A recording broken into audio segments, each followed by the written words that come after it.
Welcome to Coptis.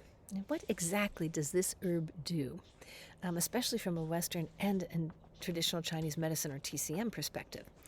This is an herb that's one of the 50 fundamental herbs in traditional Chinese medicine. It's native to North America. It's native to China, of course. Coptis chinensis is popularly variety used in TCM medicine, and you even have Coptis japonica, right? Native to Japan, like 15 to 20 species. So you may have one in your area. They're similar, so you don't have to be frightened about applications. Are they widely different? Some plants are. This is not one of those.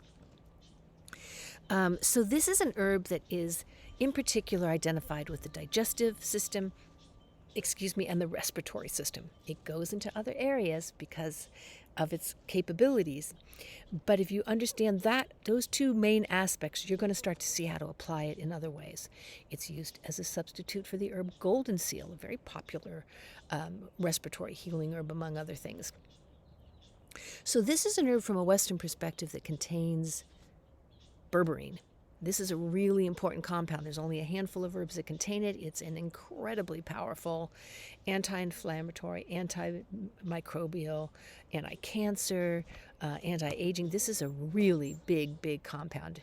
It's found in bayberry. That's the herb that has the most of it. You can check out our other herb on that, where we have got a video about it for you. Gold Oregon grape, philodendron, right? So there's this handful of herbs that contain this compound. So when you see that compound, you'll now know, aha, antimicrobial, anti-inflammatory in an important way. So this herb from a traditional Chinese medicine perspective is considered a very practical and important damp, heat, and stop bleeding herb, right? Has a few other things that it does, but those come in strong. Dampness and heat are pathogenic factors in Oriental medicine, right? Too much heat, you're going to have fevers, you're going to have red eyes, you're going to have agitation. A whole range of diseases can come in from heat. And dampness, same thing. You can just imagine, right? If your body's an environment, you get it too damp, it's going to get gunky. So what are we talking about with digestion and respiratory? We're talking tuberculosis, scarlet fever, diphtheria, right? Big time lung invasions, right? These are big illnesses that this herb can help fight. In terms of the digestion, IBS, diarrhea, blood in the stools, blood in the urine, blood in the vomit, right? So that's where the stop bleeding can come in and be very helpful.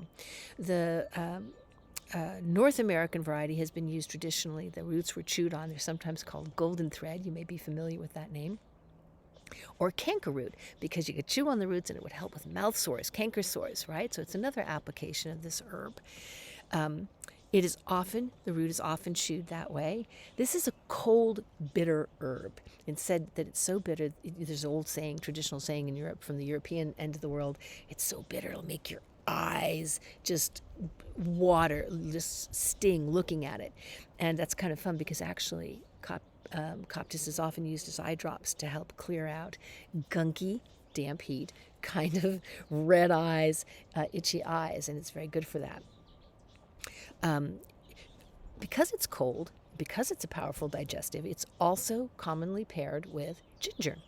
In traditional Chinese medicine, it'll be ginger fried to help warm it up, also ease on the stomach because it is so bitter, kind of help make it more, be able to use it longer in different dosing with different herbs. Help stop the vomiting. And you can also just use it with ginger juice, again, or fresh ginger, a few slices of fresh ginger, same sort of thing, to sort of warm up that very cold aspect of Coptis.